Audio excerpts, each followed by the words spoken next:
So it's been a little while since I've done any work on the Floyd's Custom M&P, but today I've got a couple new additions to show you. If you aren't familiar with this gun, I'll leave a couple of links down below so you can check those videos out, as well as some links that you can use to help support the channel. With the current political climate, it's really important to keep gun content alive. So for everybody that's clicking my Amazon links, everybody that's picking up a t-shirt from the t-shirt shop, everybody that's liking, commenting, sharing, subscribing, I appreciate all of it. So at this stage of the game, unless you've been living in a cave, you've probably heard of the Apex trigger for the M&P. I finally got around to Cerakoting the Apex trigger, as well as the mag release button, and getting those installed on the gun. I prefer the feel of a flat face trigger over a traditional curve style trigger.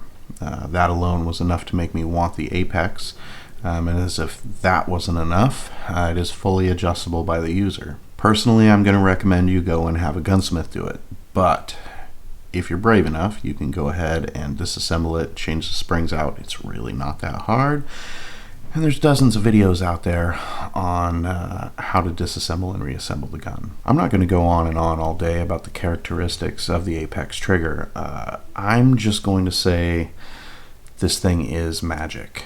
It's everything that you could possibly want in a trigger for the M&P, and I mean, if you're on the fence about it, just do it. Go to the Apex site, put one in your cart, check out, and wait for it to get there. No mag, all clear.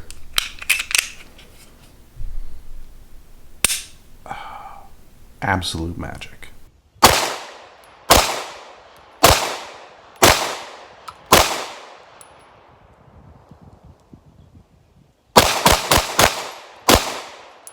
This trigger is the absolute closest you're going to get to the feel and performance of the trigger on a 1911 for a striker-fired gun. That's just all there is to it. It makes a massive difference with the M&P, and I seriously can't recommend it enough. Using the chart that came included with the trigger, I configured mine for the 4.38 pound setting.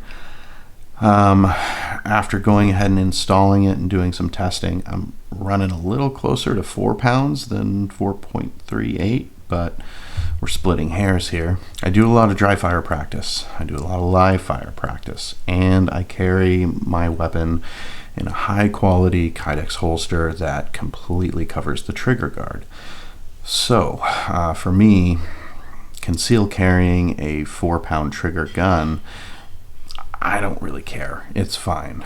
I don't see it as a safety concern for me personally. If you don't feel comfortable carrying a gun that's got a 4-pound trigger, that's fine. The kit does come with several other springs, and like I said, there's a chart. You just pick your trigger weight and install the necessary springs to get it to that trigger weight, and you can have it however you like it. So the other thing I did was I took the 17-pound spring that came with the gun and replaced it with the Galloway Precision 15-pound recoil spring and guide rod. On Galloway's website, they warn that the 15-pound spring is strictly for light hand loads. Your guess is as good as mine. That could mean just about anything, and I would have liked a little bit more information, but we'll test it out anyways. So I've been doing extensive shooting lately with my STI, and going back to the Floyd's Custom M&P, I notice it just feels a little bit snappy in comparison to the STI. Now Floyd's did cut the slide, and I added the RMR to it. Those changes didn't do a significant change to the shooting characteristics of the gun. Nothing that's measurable, at least. I think more than anything, after shooting the STI, it's just hard going back to a lighter weight striker-fired style gun. So right now I'm pretty much just playing around with spring weight, trying to dial it in and get the M&P to shoot just a little bit softer. So here's a second look at the 17-pound recoil spring, followed by a little video of the 15-pound recoil spring.